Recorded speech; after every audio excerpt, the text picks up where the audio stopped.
Hello my dear student, welcome to all of you. हम इस video में बात करने वाले हैं इंजीनियरिंग स्ट्रेस क्या होता है और नॉमिनल स्ट्रेस क्या होता है। बहुत सारे स्टूडेंट को कन्फ्यूजन होता है इन दोनों स्ट्रेसेस में, और आज हम आपके कन्फ्यूजन को क्लियर करना चाहते हैं। बहुत ही इंपॉर्टेंट पॉइंट है, इसका जो रिलेशन होता है ट्रू स्ट्रेस और इंजीनियरिंग स्ट्रेस का, वो बहुत इंपॉर्टेंट है। कॉम्पिटिटिव एग्जामिनेशन में बहुत बार क्वेश्चन पूछा जाता है, तो इस वीडियो को लास्ट तक आप देखें। सपोज हमारे पास कोई बॉडी है, अगर हमें स्ट्रेस समझना है तो हम बॉडी कंसीडर करेंगे और उस पर फोर्स लगाएंगे, तभी हमारा कॉन्सेप्ट क्लियर होगा। ये हमारी एक बॉडी है, अभी हमने फोर्स अप्लाई नहीं किया है, ठीक है। बिफोर अप्लाइंग द फोर्स हम इस बॉडी का मेजरमेंट कर लेते हैं कि इसका लेंथ कितना है, इसकी ओरिजिनल लेंथ। सपोज इसका ओरिजिनल लेंथ L0 है और इसका जो क्रॉस सेक्शनल एरिया है वो A0 है, ठीक है। यहाँ का जो क्रॉस सेक्शनल एरिया है वो A0 है, ठीक है। L0 क्या है आपका? ओरिजिनल लेंथ, और A0 क्या है आपका? ओरिजिनल क्रॉस सेक्शनल एरिया है, ठीक है। ये क्लियर है। अब हम क्या करेंगे, इस बॉडी में फोर्स अप्लाई कर देंगे। सपोज हमने यहाँ पे एक टेंसाइल फोर्स अप्लाई किया, P अमाउंट का फोर्स लगा दिया, ठीक है। अब जैसे ही हम फोर्स लगाएंगे तो हमारा फोर्स लगाने के बाद बॉडी का टेंडेंसी क्या होगा? फोर्स टेंसाइल फोर्स है, वो बॉडी को इलोंगेट करेगा, ठीक है, एक्सटेंड करने के लिए ट्राई करेगा। तो फोर्स अप्लाई करने के जस्ट बाद यहाँ पे इलोंगेशन होगी। सपोज ये इलोंगेशन दिस मच, ये हमारा डेल्टा L, ठीक है। दिस इज डेल्टा L, ठीक है। ये जो एलोंगेशन है दिस मच,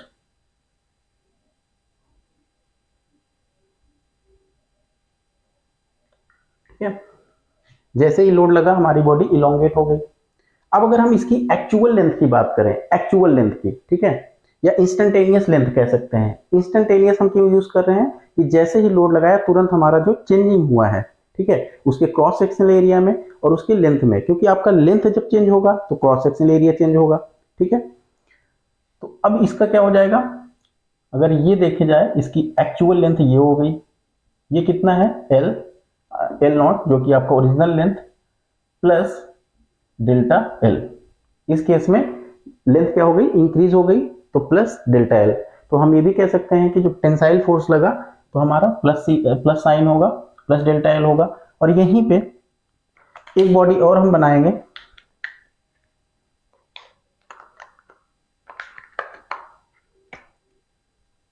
एक बॉडी हम और बनाएंगे, और यहां पे क्या करेंगे,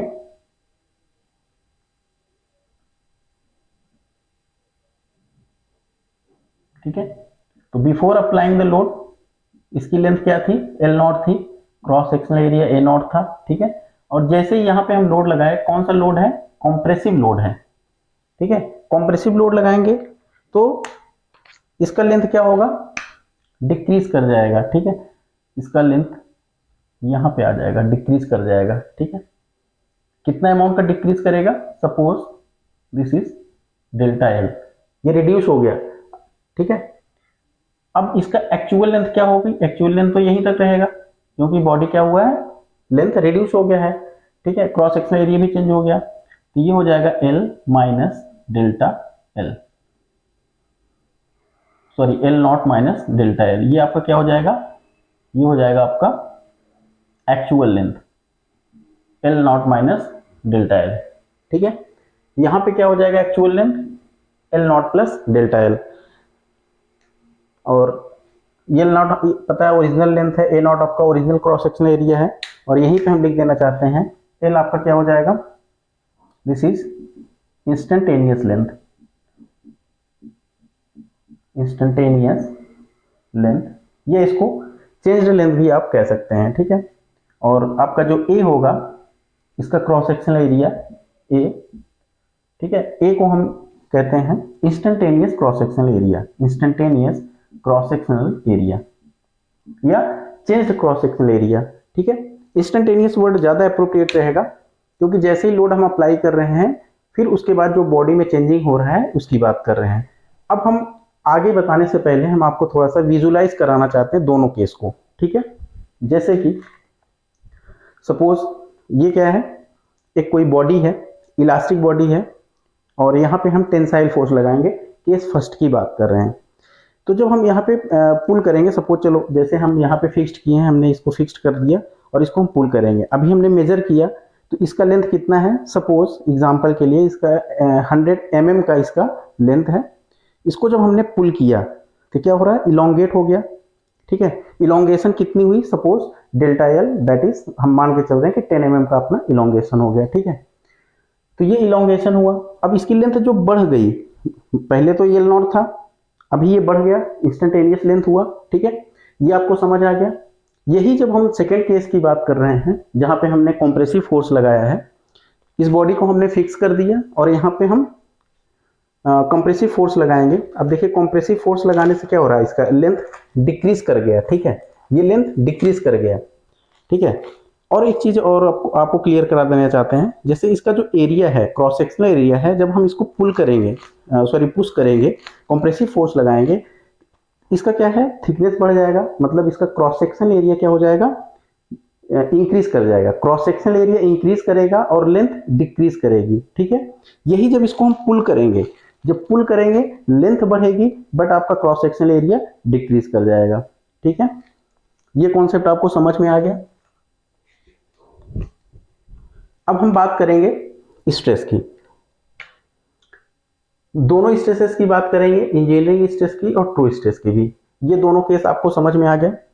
अब जैसे कि हम इंजीनियरिंग, या इसको हम नॉमिनल स्ट्रेस भी कहते हैं, नॉमिनल स्ट्रेस या इंजीनियरिंग स्ट्रेस, ठीक है। इस केस में फोर्स तो आपको सेम है, जो फोर्स आप अप्लाई करोगे फोर्स तो वही रहेगा, फोर्स में कोई चेंजिंग नहीं होगी। चेंजिंग कहाँ पे हो रही है, बॉडी के लेंथ में चेंज हो रहा है, बॉडी के क्रॉस सेक्शन एरिया में चेंज हो रहा है, मतलब ओवरऑल बॉडी का वॉल्यूम चेंज हो रहा है, ठीक है।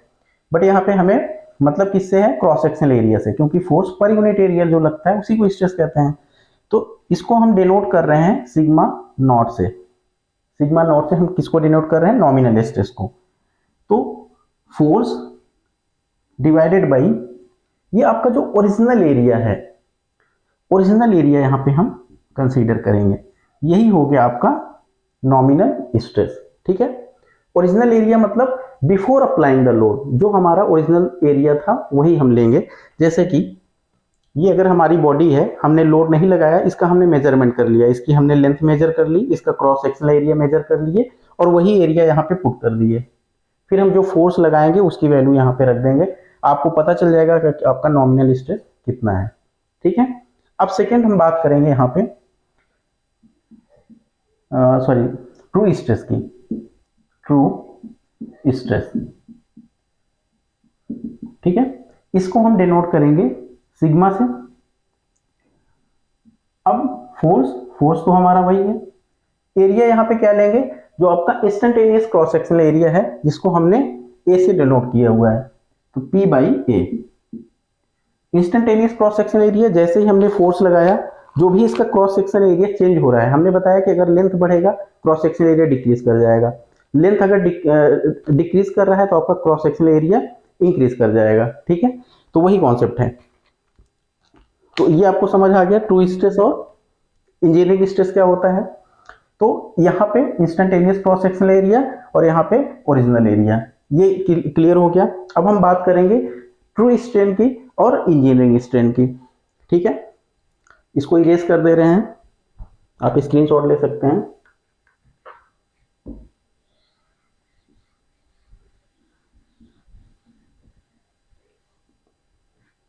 अब स्ट्रेन क्या होता है, सबसे पहले हम स्ट्रेन की बात करेंगे। पहले व्हाट इज स्ट्रेन।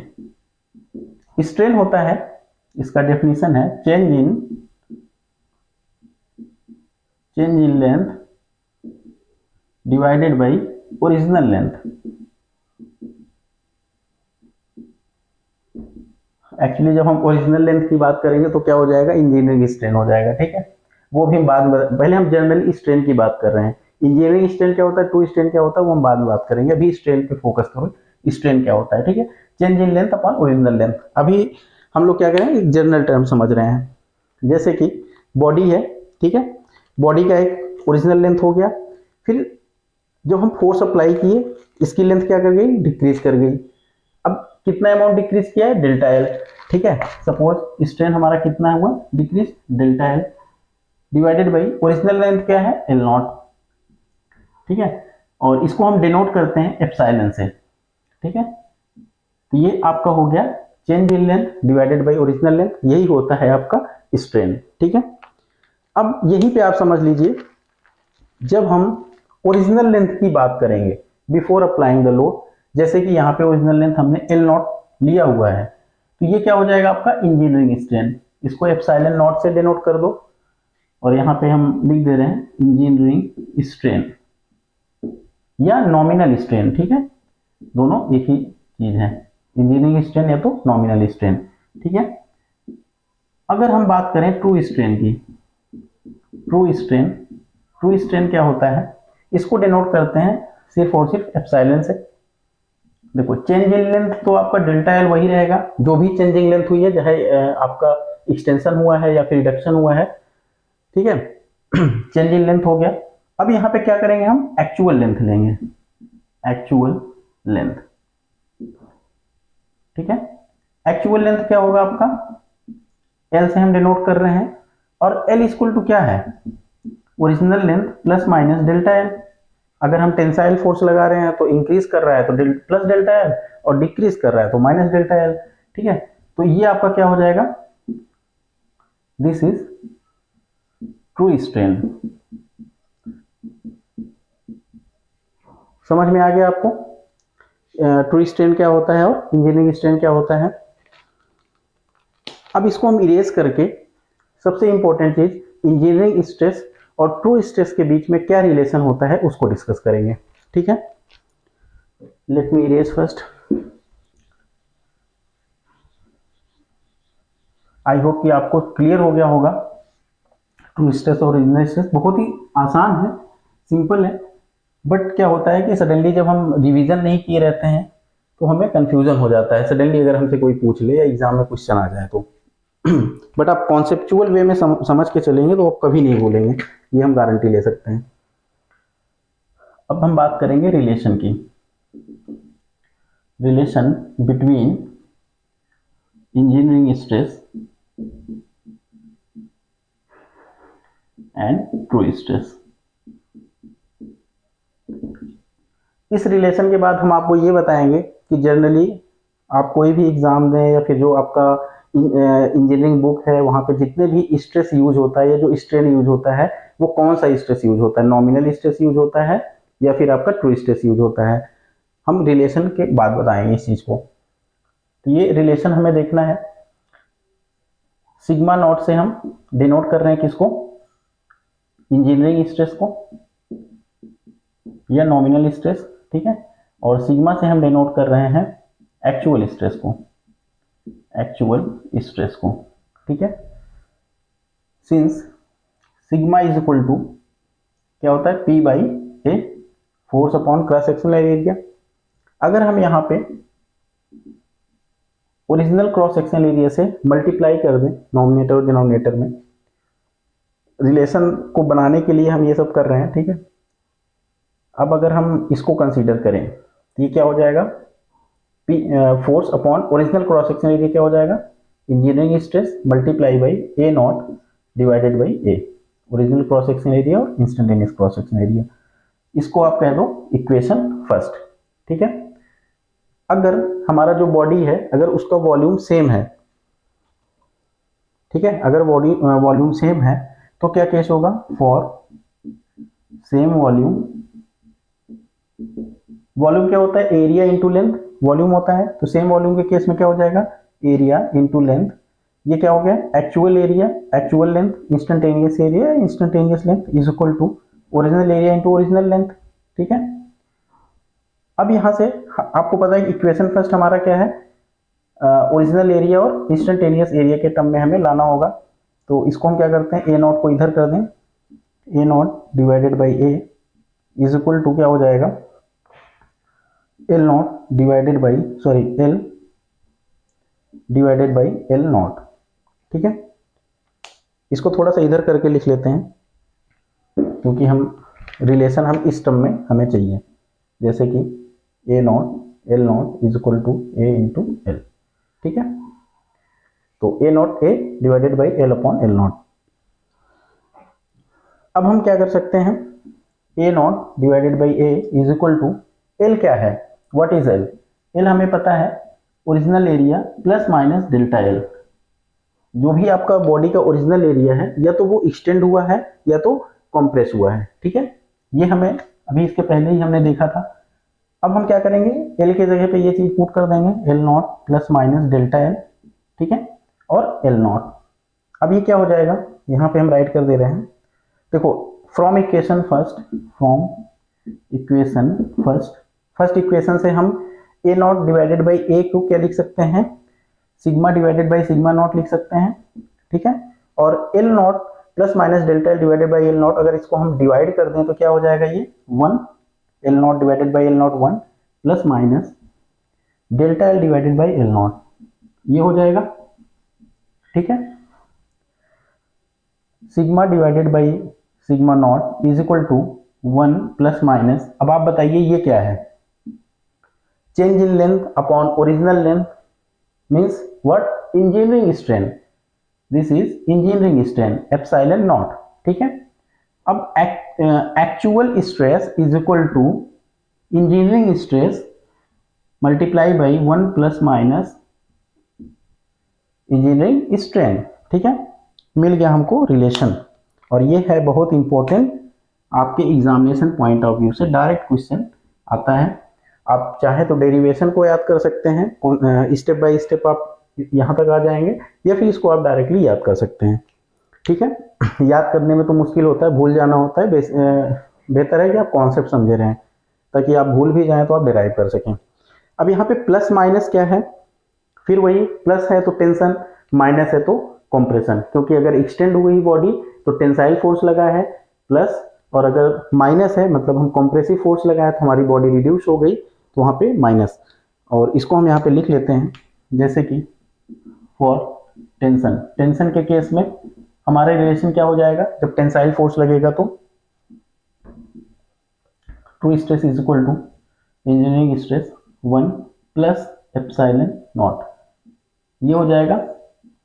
ठीक है, और यहाँ पे एक चीज आप ये बताइए कि जब टेंसाइल फोर्स लगेगा बॉडी पे, उस केस में आपका इंजीनियरिंग स्ट्रेस और ट्रू स्ट्रेस दोनों में कौन बड़ा होगा कौन छोटा होगा एक दूसरे से? दोनों स्ट्रेस तो इक्वल नहीं होंगे, दोनों में से एक बड़ा छोटा तो होना ही है। ठीक है, तो आप ये चीज इमेजिन करिए और बताइए, जैसे कि स्ट्रेस क्या है आपका, फोर्स अपॉन एरिया। जब आपका क्रॉस सेक्शनल एरिया डिक्रीज करेगा, अगर हम क्रॉस सेक्शनल एरिया हमारा डिक्रीज करेगा, स्ट्रेस क्या होगा आपका, इंक्रीज करेगा। ठीक है, क्लियर है? अब आप बताइए, जब हम बॉडी को एक्सटेंड करेंगे, जब हम बॉडी को यहाँ पे टेंसाइल फोर्स लगा के इसको एक्सटेंड कर रहे हैं, तो हमारा क्या हो रहा है, लेंथ बढ़ रही है और क्रॉस सेक्शनल एरिया रिड्यूस हो रहा है। ठीक है, तो क्रॉस सेक्शनल एरिया रिड्यूस हो रहा है, इसका मतलब क्या हुआ कि टेंसाइल के केस में आपका जो स्ट्रेस है that is P by A, area आपका क्या हो गया, रिड्यूस हो गया। जब एरिया रिड्यूस हो गया तो ये स्ट्रेस आपका बढ़ गया। ठीक है, और एरिया कौन सा रिड्यूस हो रहा है, इंस्टेंटेनियस एरिया। ठीक है, क्योंकि इंजीनियरिंग स्ट्रेस में हम P upon A not use करते हैं, that is original area. A not तो हमारा क्या है, ए नॉट आपका क्या है, कांस्टेंट है, ये तो घट बढ़ रहा नहीं है, क्योंकि हम लोड अप्लाई नहीं किए थे जब हम मेजरमेंट की, जो हमारा क्रॉस सेक्शनल एरिया था वो तो वही है, कांस्टेंट है। चेंज कहाँ पे हो रहा है, एक्चुअल स्ट्रेस में। ठीक है, तो जो आपका क्रॉस सेक्शनल एरिया रिड्यूस किया, उस केस में, किस केस में हम इसको ले रहे हैं, सॉरी किस केस में लेंगे, इंस्टेंटेनियस एरिया को एक्चुअल स्ट्रेस के केस में ले रहे हैं, तो हमारा एक्चुअल स्ट्रेस क्या हो जाएगा, इंक्रीज कर जाएगा। ठीक है, जब आपका ओरिजिनल एरिया कांस्टेंट रहेगा तो आपका जो नॉमिनल स्ट्रेस है वो भी कांस्टेंट रहेगा। फर्क कहाँ पे पड़ रहा है, सिर्फ एक्चुअल एरिया पे फर्क पड़ रहा है। तो यहाँ पे हम ये कह सकते हैं कि आपका जो एक्चुअल स्ट्रेस है that is greater than engineering stress. किस केस में है? टेंसाइल फोर्स जब अप्लाई हो रहा है उस केस में है, टेंशन केस में है। ठीक है, यही अगर हम कंप्रेशन केस की बात करें, इसको हम इरेज कर दे रहे हैं। ठीक है, आप स्क्रीनशॉट ले सकते हैं।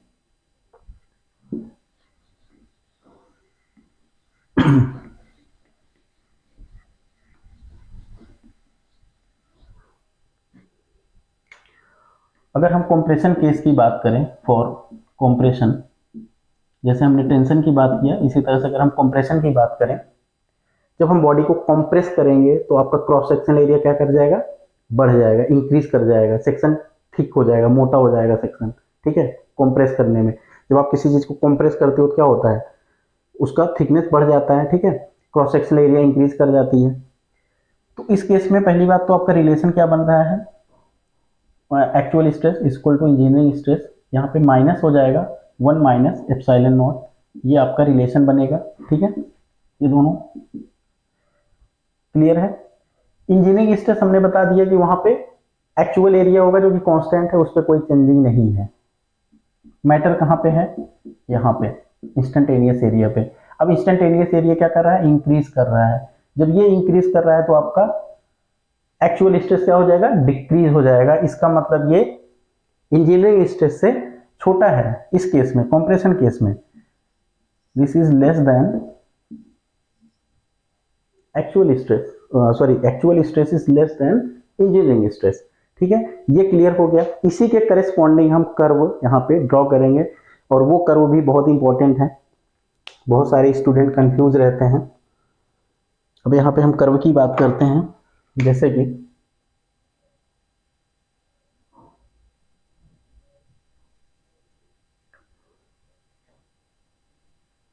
ये आपका पॉजिटिव एक्सिस है, ये आपके नेगेटिव एक्सिस है।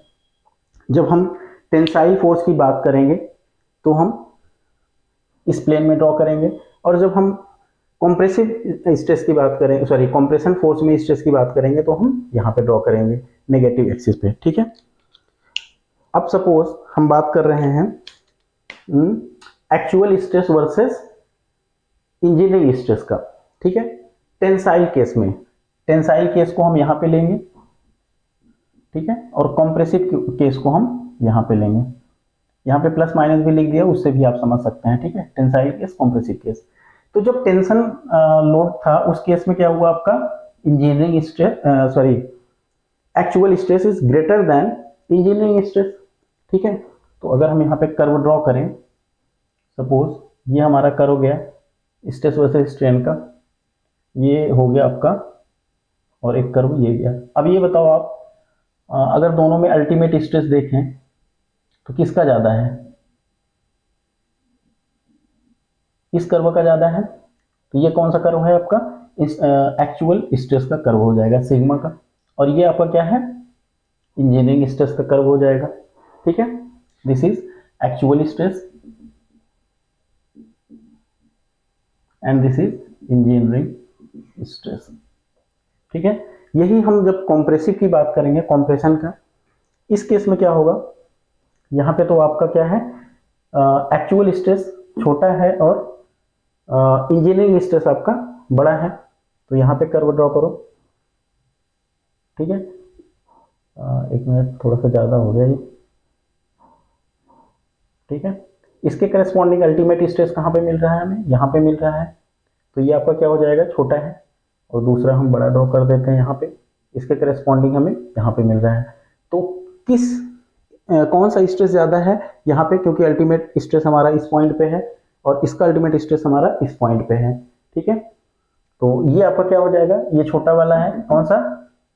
Actual stress that is sigma, और ये आपका क्या है? इंजीनियरिंग स्ट्रेस इस केस में बड़ा है, दैट इज इंजीनियरिंग स्ट्रेस। आप यहाँ पे लिख भी सकते हो ऐसे करके, engineering stress is greater than actual stress, और यहाँ पे actual stress is greater than engineering stress. ठीक है, तो ये कर्व हम क्यों बताए हैं? क्योंकि जब हम माइल्ड स्टील का stress versus strain curve draw करेंगे तो हम आपको बताएंगे कि कौन सा इंजीनियरिंग कर्व है और कौन सा आपका ट्रू कर्व है। ठीक है, तो आप पहले से ही समझ लेंगे तो वहाँ पे आपको बेहतर समझ आएगा। ये हो गया। अब हाँ, हम आपको बताएंगे कि जनरली हम कौन सा स्ट्रेस यूज करते हैं पूरे इंजीनियरिंग में? हम इंजीनियरिंग स्ट्रेस या नॉमिनल स्ट्रेस हम जिसको कह रहे हैं, engineering stress and nominal stress, यही आपका यूज होता है जब तक कि क्वेश्चन में मेंशन ना करे ट्रू स्ट्रेस के बारे में। अगर क्वेश्चन में मेंशन कर रहा है कि आप ट्रू स्ट्रेस फाइंड आउट करिए, उसी केस में आप ट्रू स्ट्रेस फाइंड आउट करेंगे, अदरवाइज हम नॉमिनल स्ट्रेस की ही बात करते हैं। एक्चुअल में होता क्या है, जो आपका एक्चुअल स्ट्रेस है उसको हम उसको स्टैंडर्ड बुक में या जो भी एनालिसिस हुआ है वहाँ पे हम क्यों कंसीडर नहीं करते हैं, क्योंकि वो थोड़ा सा टिपिकल हो जाएगा। क्योंकि जैसे लोड अप्लाई हो रहा है, लोड अप्लाई होने के बाद वहाँ पे जो चेंजिंग हो रहा है उसके क्रॉस सेक्शन एरिया में, उसके वॉल्यूम में, वो सब कंसीडर करेंगे तो बहुत ही टिपिकल हो जाएगा। तो इस वजह से वहाँ पे क्या होता है कि क्रॉस सेक्शन एरिया को कांस्टेंट रखा जाता है और उसके करेस्पॉन्डिंग नॉमिनल स्ट्रेस और इंजीनियरिंग स्ट्रेस ही यूज होता है। ठीक है, तो आप जहाँ पे भी स्ट्रेस वर्ड देखते हैं वो एक्चुअली इंजीनियरिंग स्ट्रेस की बात करता है या नॉमिनल स्ट्रेस की बात करता है।